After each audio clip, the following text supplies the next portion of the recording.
Hello बच्चों, सभी को नमस्कार। कक्षा 11वीं अध्याय नंबर 5 आपके सामने दिख रहा है। अध्याय का नाम क्या है बच्चों? सम्मिश्र संख्याएं और द्विघातीय समीकरण। बच्चों, अभी तक आपने जो संख्याएं पढ़ी हैं वो पढ़ी हैं वास्तविक संख्याएं। क्या पढ़ी हैं? संख्याएं। अभी तक आप वास्तविक संख्याओं को पढ़ते थे। सबसे बड़ा समुच्चय जो था वास्तविक संख्याओं का समुच्चय था। इसे संख्या रेखा में माइनस इन्फिनिटी से प्लस इन्फिनिटी के रूप में दिखाया जाता था। बीच में जीरो रहता था। और बेटा अगर इंटरवल की बात करा जाए, अंतराल में, तो इसे आप माइनस अनंत से लेके प्लस अनंत के द्वारा दिखाते थे। बताइए, दिखाते थे कि नहीं दिखाते थे?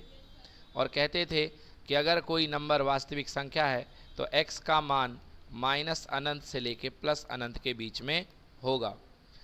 मगर चैप्टर की शुरुआत करने के पहले मैं आपको एक समीकरण दे रहा हूँ, उससे आपको समझ में आएगा कि हम इस चैप्टर का नाम कॉम्प्लेक्स नंबर क्यों रख रहे हैं, अर्थात हिंदी में सम्मिश्र संख्या क्यों रख रहे हैं। सम्मिश्र मतलब जिसमें समान रूप से कुछ मिश्र यानी मिला हुआ हो, ऐसी संख्या को हम बोलते हैं सम्मिश्र संख्या। समान रूप से मिश्रित संख्या होती है सम्मिश्र संख्या। तो भाई एक संख्या तो हमारे पास है वास्तविक संख्या। तो सवाल उठता है कि वास्तविक संख्या को तुम किस में मिलाओगे भाई कि ये सम्मिश्र बन जाए, क्योंकि एक तो वास्तविक है और एक कोई और आने वाली है, और उन दोनों को मिला करके जो नई संख्या बनेगी उसका नाम क्या पड़ेगा?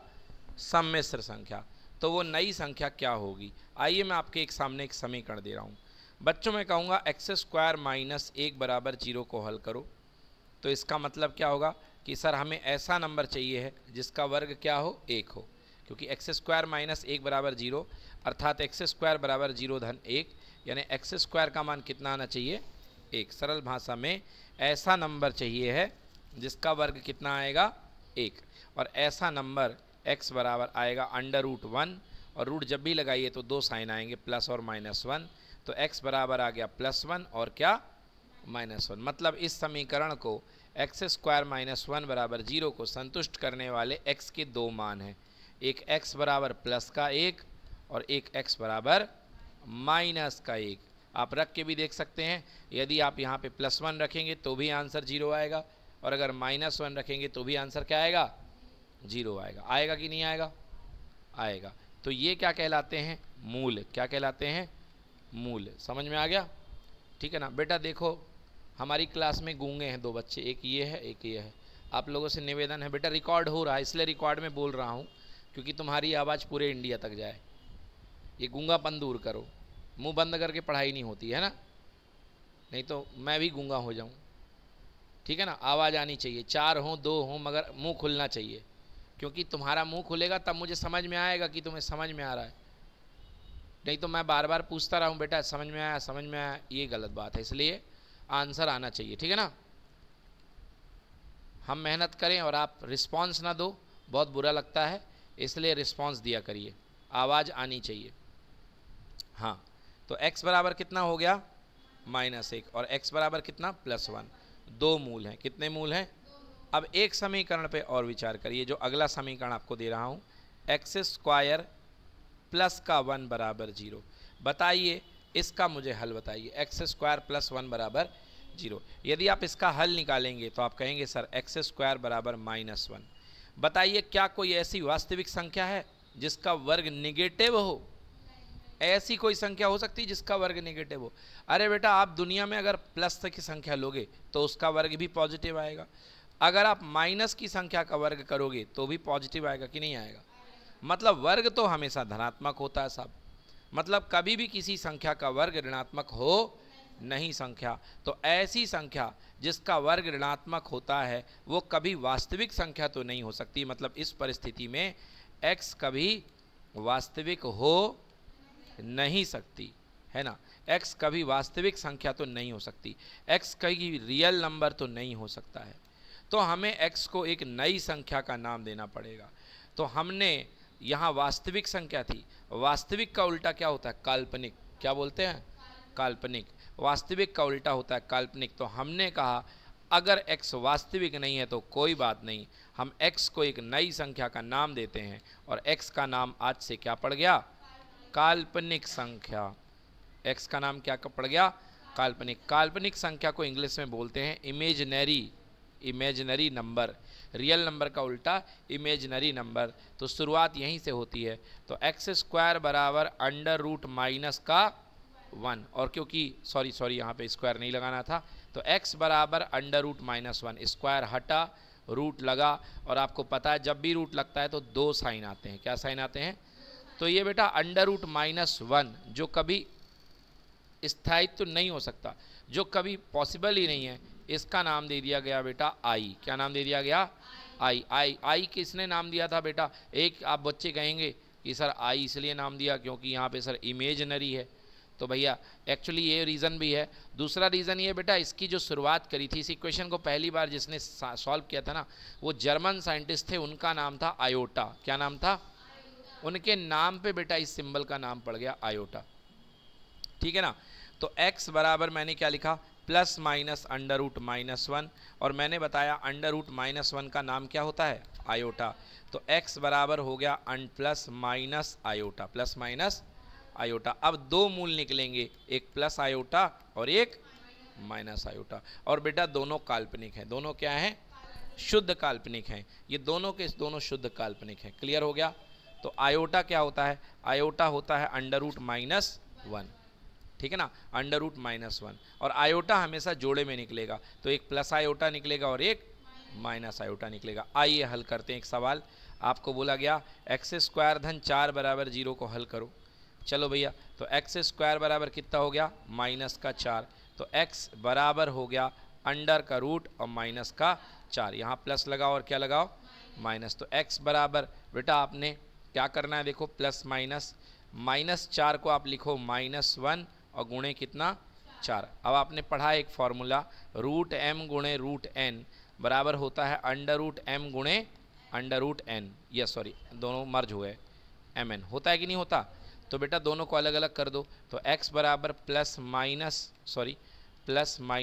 अंडर रूट माइनस 1 अलग और अंडर रूट 4 अलग, प्लस माइनस ये क्या बन गया बेटा? आयोटा, और ये क्या बन गया? 2।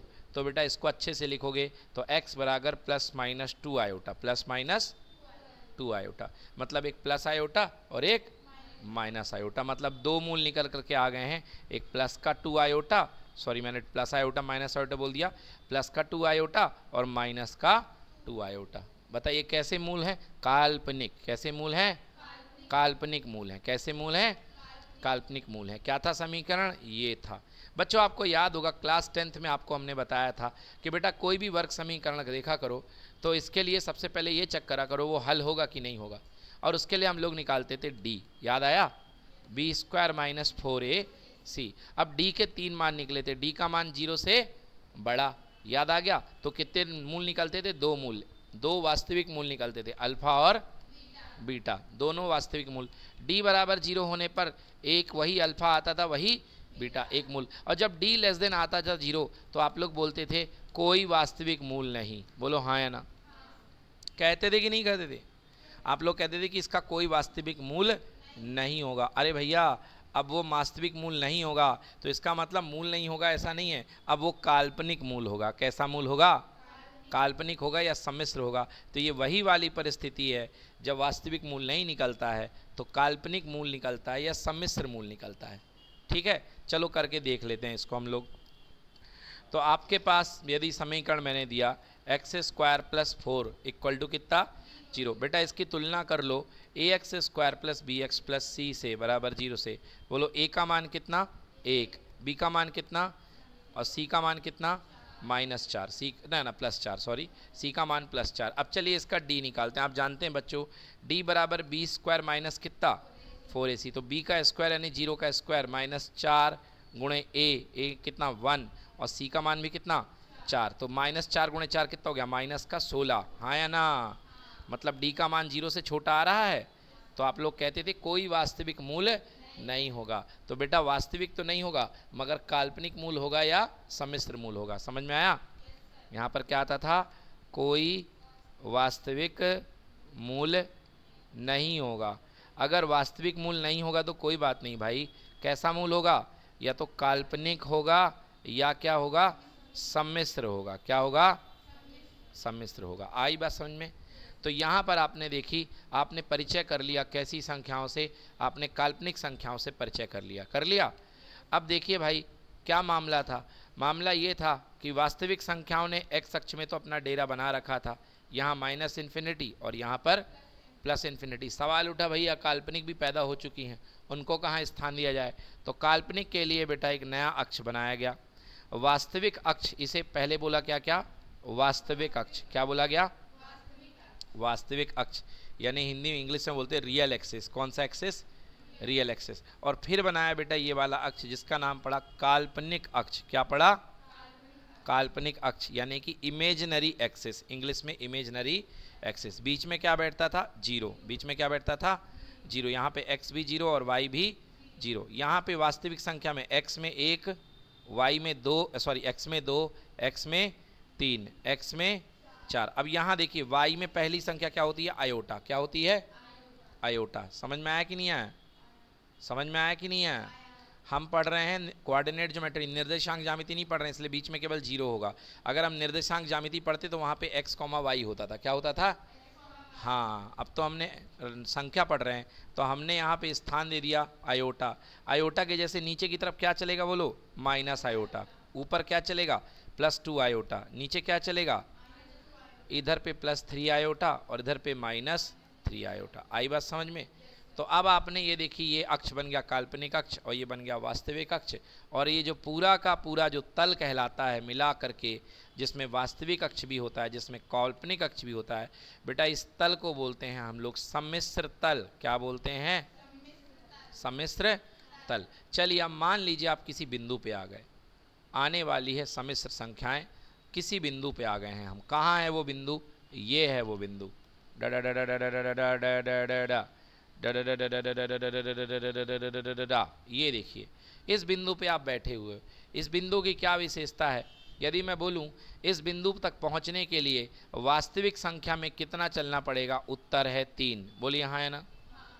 तो मतलब इस बिंदु के यदि निर्देशांक की मैं बात करूं तो वास्तविक इसका x निर्देशांक होगा 3 और इसका y निर्देशांक भी कितना आएगा, 3। बेटा ये जो निर्देशांक है, इस निर्देशांक को बोलते हैं क्रमित युग्म। क्या बोलते हैं, क्रमित युग्म। यदि मैं बताऊं आपसे, ये नहीं बताऊंगा, नहीं मैं आपसे पूछूंगा, यदि मैं आपसे पूछूं कि बेटा बताइए इस बिंदु पर रियल भाग, वास्तविक भाग कितना है, तो इस बिंदु तक पहुंचने के लिए आपको कुछ ना कुछ वास्तविक चलना पड़ेगा कि नहीं चलना पड़ेगा, और इस बिंदु तक पहुंचने के लिए कुछ ना कुछ काल्पनिक चलना पड़ेगा कि नहीं चलना पड़ेगा। आपने वास्तविक कितना चला, 3। आपने काल्पनिक कितना चला, 3 आई। और वास्तविक संख्या और काल्पनिक संख्या के योग से जो संख्या बनती है उसे बोलते हैं हम सम्मिश्र संख्या। क्या बोलते हैं, और इसे हम z से दिखाते हैं। किससे दिखाते हैं, तो बच्चों इस बिंदु से संबंधित जो सम्मिश्र संख्या होगी, बोलो z बराबर 3 + 3 आयोटा, क्योंकि x में कितना चला, 3, वास्तविक भाग है 3 और काल्पनिक संख्या कितनी बनी, 3 आयोटा। तो वास्तविक संख्या और काल्पनिक संख्या के योग से या संयोग से बनने वाली संख्या को क्या बोलते हैं, सम्मिश्र संख्या। समझ में आ गया। तो अगर आप किसी पॉइंट पर बैठे हुए हैं, अगर किसी कार्टेशियन प्लेन में आप किसी पॉइंट पर बैठे हुए हैं, उस पर वास्तविक संख्या है a, ओके, वहाँ पर वास्तविक संख्या है a और काल्पनिक संख्या वहाँ तक चलने के लिए आपने चली है IB। क्या चली है, तो सम्मिश्र संख्या बनेगी a + IB, a + IB। Clear हो गया। ये कहलाती है वास्तविक संख्या। तो यहाँ पर वास्तविक संख्या कहलाती है a और काल्पनिक संख्या कहलाती है IB। क्या कहलाती है बेटा, IB। तो ये वास्तविक संख्या हो गई, ये काल्पनिक संख्या हो गई। z बराबर a + IB iota b।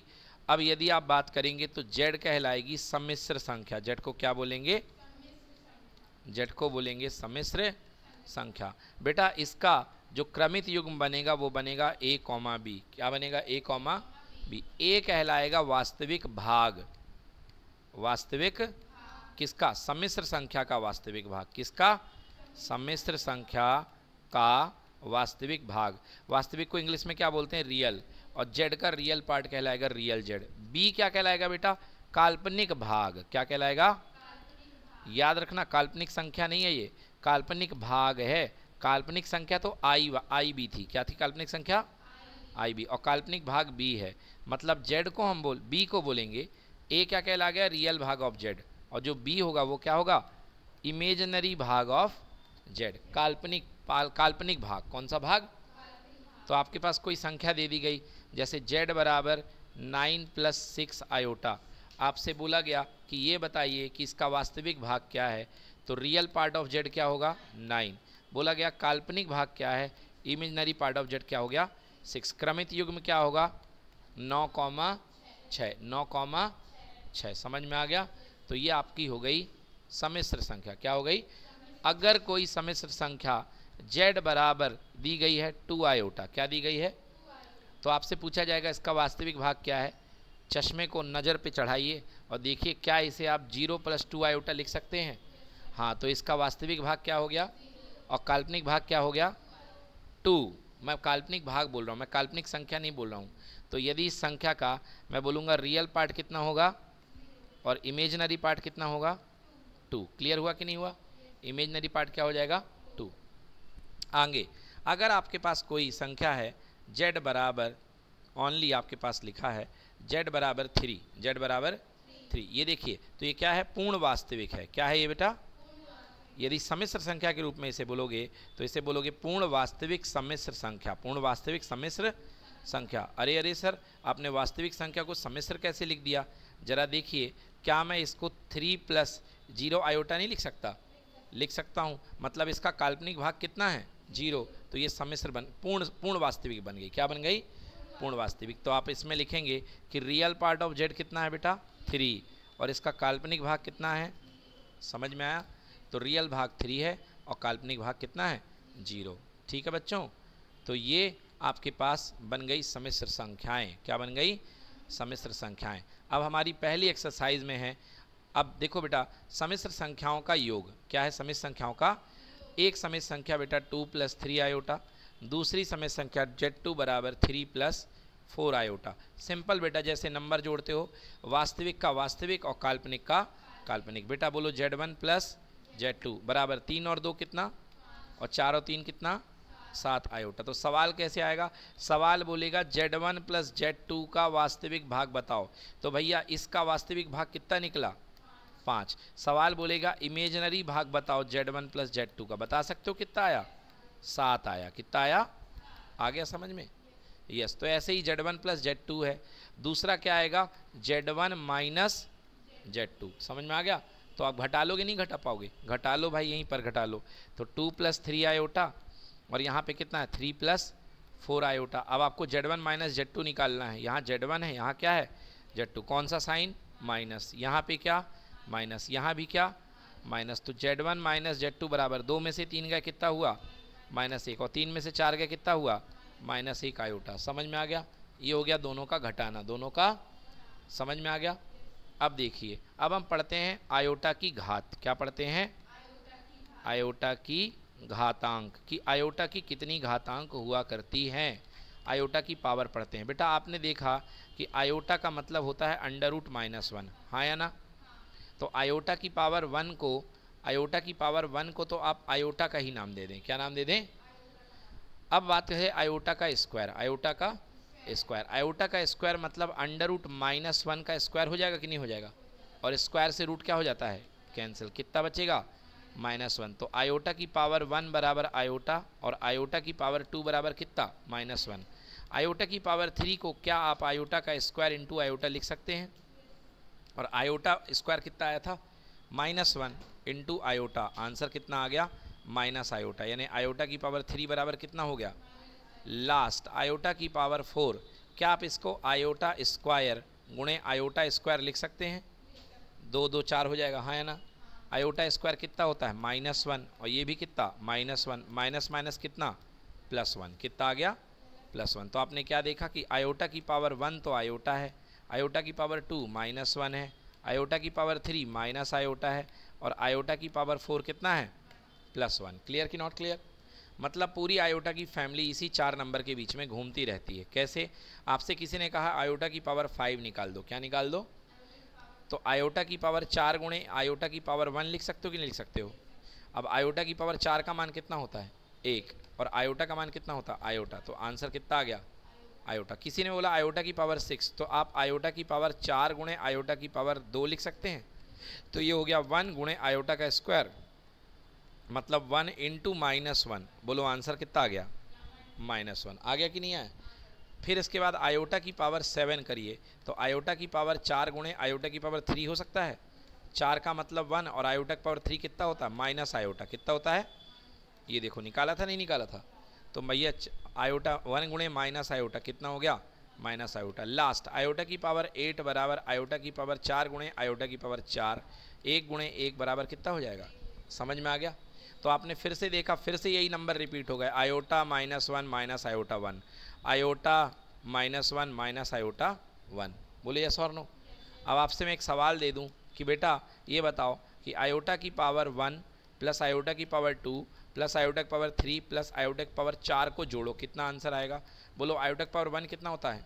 Iota. Iota की पावर 2 कितना होता है? आयोटा पावर 3 कितना होता है? और आयोटा की पावर 4 कितना होता है? +1। तो -1 से +1 प्लस आयोटा से माइनस आयोटा, आंसर कितना आ गया? 0। चलो थोड़ा बड़े रूप में करते हैं क्वेश्चन को। क्वेश्चन को लिखते हैं आयोटा की पावर 1 आयोटा की पावर 2 अप टू लास्ट में आयोटा की पावर 100। बोलो यस और नो? तो बच्चों आपको पता है कि 4 जोड़े का सम 0 होता है। तो आयोटा की पावर 1 + 2 + 3 + 4, बोलिए हाँ है ना, +5 + 6 + 7 प्लस कितना? 8। आपने देखा पहले 4 जीरो का जोड़ कितना होता है? 0 होता है कि नहीं होता? अगले 4 का भी जोड़ देख लो, यहाँ पे निकलवाया मैंने, देखो प्लस आयोटा -1 माइनस आयोटा +1, चारों को जोड़ो कितना हो जाएगा? 0। मतलब अगले 4 का भी जोड़ कितना है? 0। ऐसे 4 के 25 जोड़े बनेंगे कि नहीं बनेंगे? तो 25वें का भी जोड़ कितना होगा? तो ऑल टोटल कितना आएगा? जो 0। समझ में आ गया? तो इस तरीके से। बट यदि मैंने आपको बोल दिया आयोटा की पावर 65 निकालो, अरे सर ये क्या है? आयोटा की पावर 65, तो बेटा ये देखो, आप इसको आयोटा की पावर 4, क्या 16 चौके 64 होता है, और +1 हो जाएगा कि नहीं होगा? तो मतलब आयोटा की पावर 4 की घात 16 धन 1। अब भैया ये तो 1 हो जाएगा, तो 1 की पावर 16, बोलो हाँ है ना? अब देखो इसको थोड़ा सा सही करो, तो आयोटा की पावर 4 की पावर 16, यानी कि आयोटा की पावर 4 की पावर 16, इसको ऐसे समझ लो, रुको पहले मैं समझा दूं, क्लियर कर दूं। क्या आप आयोटा की पावर 65 को आयोटा की पावर 64 गुणे आयोटा की पावर 1 लिख सकते हो? क्योंकि आधार समान हो तो घातें जुड़ जाती हैं, हाँ या ना? अब आयोटा की पावर 64 को आयोटा की पावर 4 गुणे 16 लिख सकते हो, गुणे आयोटा की पावर कितना? 1। अब आयोटा की घात 4 कितना होता है? 1। और 1 की कितने भी पावर करोगे 16, कितना आएगा? 1 ही आएगा, और केवल मल्टीप्लाई में क्या बचा? आयोटा। तो 1 इंटू आयोटा, आंसर कितना आ गया? आयोटा। समझ में आ गया? तो आपको करना क्या है, कोई भी घात आए उसको 4 की पावर में आपको तोड़ना है। जैसे आयोटा की पावर आ गया 215, कितना आ गया? तो तुरंत 215 में 4 का भाग दे दो, 4 का भाग दे दिया, तो 4 पंचे 20, यहाँ पे 15 आ गया, और 4 तियाँ 12। बोलो घात कितनी बच गई? 3 बच गया शेषफल। तो आप इसे लिखोगे 215 बराबर आयोटा की पावर, क्या लिखोगे? 4 गुणे 53, 4 गुणे 53 धन 3। होता है कि नहीं होता? होता है ना? इसी तरीके से भाई 215 भाजक बराबर भाज्य गुणे भागफल धन शेष, लिखा कि नहीं लिखा? अब देखो बेटा, ये पार्ट तो पूरा का पूरा कितना हो जाएगा? 1। क्यों हो जाएगा? क्योंकि ये बन जाएगा आयोटा की पावर 4 की पावर कितना? 53। बोलो हाँ। और ये प्लस है, तो प्लस घात के रूल में किस में आएगा? गुणे में। और ये बनेगा आयोटा की पावर 3, तो ये पूरा पूरा कितना हो गया? 1। और ये बन गया आयोटा की पावर 3, तो 1। आयोटा की पावर 3 कितना होता है? माइनस आयोटा, तो आंसर कितना हो गया? Minus iota. क्लियर हुआ? बोलो आ गया समझ में? ठीक है ना? अच्छा एक लॉजिक बताऊं, सीधी सीधी बात, कुछ नहीं, 4 से भाग दे के जो भागफल जो शेषफल बच जाए वही रख दो। मतलब सीधे सीधे देखो, इसका उत्तर आयोटा घात 3। क्या आयोटा घात बराबर कितना आ गया? -1। क्या हो गया? -1। चलिए पहली प्रश्नावली देखते हैं। पहली प्रश्नावली, पहली प्रश्नावली में क्या कह रहा है, हमको गुणनफल करके यहाँ पे दिखाना है कि गुणनफल क्या आएगा। पहला प्रश्न है 5 आयोटा एंड -3/5 आयोटा, है ना। तो देखिए पहला नंबर सवाल है, पहला सवाल ही करते हैं। हाँ, गुणनफल करना है 5 आयोटा और -3/5 आयोटा। बोलिए क्लियर कि नॉट क्लियर। तो बेटा 5 से 5 पहली खुशी खुशी काट दो, बोलो हाँ है ना। अब बच गया -3, अब एक आयोटा गुणे दूसरा आयोटा मतलब -3 और ये हो गया आयोटा का स्क्वायर हो गया।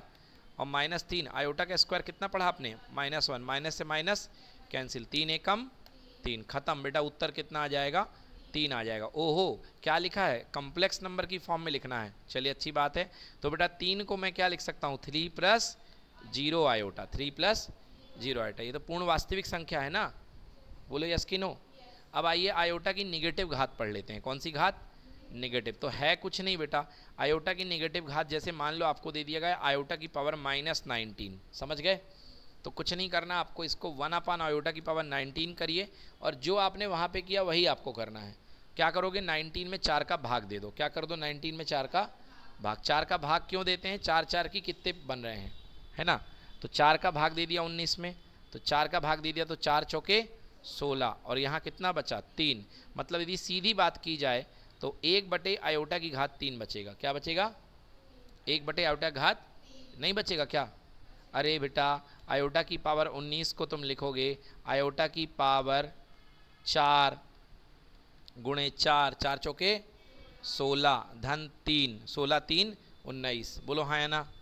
अब ये वाला आयोटा की पावर 16 गुणे आयोटा की पावर 3 बन जाएगा कि नहीं बनेगा। अब ये आयोटा की पावर 16 में क्योंकि 4 की घात 4 छिपी हुई है तो 4 की आयोटा की घात 4 कितना हो जाएगा, 1। तो ये तो पूरा का पूरा क्या हो गया, 1 हो गया और केवल क्या बच गया, आयोटा की घात 3। और आपको मैंने पढ़ाया है 1/आयोटा की घात 3 कितना होता है। तो उत्तर आ गया 1/- आयोटा, 1/- आयोटा, जिसको लिख सकते हैं -1 आयोटा, -1 आयोटा। अब देखो बेटा कभी भी आयोटा नीचे बैठा हो तो एक काम किया करो, ऊपर भी आयोटा का गुणा और नीचे भी आयोटा का गुणा, परिमेयीकरण जैसे, है ना। तो आयोटा एकम कितना हो जाएगा, आयोटा, तो ये बन गया माइनस आयोटा और नीचे बन गया आयोटा का स्क्वायर। तो ऊपर माइनस आयोटा और नीचे आयोटा का स्क्वायर मतलब कितना, -1, माइनस से माइनस, फाइनल आंसर क्या आ गया, आयोटा। मतलब जो आपको आयोटा की पावर -19 था उसका उत्तर कितना आ चुका है, आयोटा। चलिए देखते हैं। तो आयोटा की पावर 19 इतना सा भाग मैंने हल किया है और आयोटा की पावर 19 का जो उत्तर आएगा वो माइनस आयो कितना आ गया अपने पास में, आयोटा आ चुका है, ठीक है ना। चलो इसको पूरा हल कर लेते हैं, है ना। इसको अपन पूरा हल कर लेते हैं। अच्छा हमने ये सॉल्व करना था, सॉरी ये तो हमने -19 सॉल्व किया ना, ये तो +19 है। खैर छोड़ो कोई बात नहीं, हम ये सॉल्व करके आपको दिखाते हैं। मतलब हमारा ये क्वेश्चन खुद का बनाया हुआ क्वेश्चन हो गया, कोई बात नहीं। हम अगला क्वेश्चन आपको दिखाते हैं, आई की पावर -39, आयोटा की पावर -30। क्या बताया मैंने, सबसे पहले इसको प्लस पावर में ले जाओ, 1/आयोटा की पावर 39, ठीक है बेटा। फिर इसके बाद 1/, अब 4 की घात में लिखो। तो वैसे तो मेरे को दिख रहा है 4 नाम 36 + 3, तो वह क्या बनेगा, आयोटा की पावर 4 की पावर 9 और धन कितना 3। अब ऐसे करना हो आपको, नए नए छोटे छोटे मासूम बच्चे, तो 4 से 9 बार 36 और बेटा कितना बचा 3, तो 4 × 9 धन 3 लिख सकते हो। चलो तो ये क्या हो जाएगा, 1/आयोटा की पावर 4 की पावर 9 और साथ में आयोटा की पावर 3, है ना। आधार समान, घात जुड़ जाती हैं, घात जुड़ जाती हैं, आधार समान हो गया, अलग अलग कर दो। बेटा इसका मान कितना हो गया 1, कितना हो गया 1, केवल नीचे क्या बचा, आयोटा की पावर 3 बचा कि नहीं बचा। तो 1/आयोटा की पावर 3, आयोटा की पावर 3 कितना पढ़ाया, माइनस आयोटा। तो 1/- ऊपर जान दो, आयोटा नीचे, एक आयोटा का ऊपर और एक आयोटा का, आयोटा एकम माइनस आयोटा और आयोटा गुणे आयोटा कितना -1, माइनस से माइनस कैंसिल, उत्तर कितना आ गया प्लस आयोटा। कितना आ गया उत्तर, प्लस आयोटा। ये देख लो आ रहा कि नहीं आ रहा। तो प्लस आयोटा का हम लिख सकते हैं 0 + आयोटा, डन बन जाएगा। अब अगला है सम्मिश्र संख्याओं का गुणन। क्या है बेटा, संख्याओं का गुणन। तो बहुत सिंपल है, इसमें लॉजिक क्या लगेगा, आई स्क्वायर बराबर -1 लॉजिक लगेगा, ठीक है बेटा। चलो एक सम्मिश्र संख्या लेते हैं हम 2 + 3 आयोटा, 2 प्लस, और दूसरी ले लेते हैं, मैं क्या ले लेता हूँ, दूसरा ले लेता हूँ मैं 3 + 2 आयोटा, 3 प्लस, बेटा ये Z1 है और ये क्या है Z2। हम गुणा करने वाले हैं Z1 गुणे Z2। चलो सबसे पहले कौन है 2, तो 2 पूरे से अटैक करेगा कि नहीं करेगा, तो 2 पूरे के ऊपर अटैक करेगा तो 2 गुणे 3 + 2 आयोटा। फिर कौन अटैक करेगा? 3 आयोटा। कौन अटैक करेगा? 3 आयोटा। ब्रैकेट में 3 + 2 आयोटा। चलो गुणा करते, 2 तियाँ 6, 2 दूनी कितने आयोटा? 4 आयोटा, 3 तियाँ कितने आयोटा? 9 आयोटा। और देखना ध्यान से, यहीं पर है 3 गुणे 2 कितना? 6, और आयोटा गुणे आयोटा हो गया आयोटा का स्क्वायर, और आयोटा का स्क्वायर कितना होता है? -1। तो भैया 6 4 आयोटा 9 आयोटा जुड़ के हो गए 13 आयोटा, और प्लस 6 गुणे -1 मतलब कितना आ गया? -6। क्लियर कि नहीं?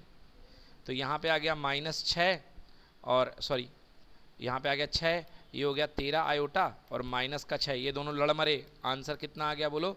13 आयोटा। तो मैं लिख सकता हूँ Z1 गुणे Z2 में रियल भाग कितना आया है? 0, और काल्पनिक भाग कितना आया है? 13 आयोटा। तो कम सम्मिश्र संख्या बन गई 0 + 13 आयोटा। समझ में आ गया? ये है आपके पास में सम्मिश्र संख्याओं का गुणन।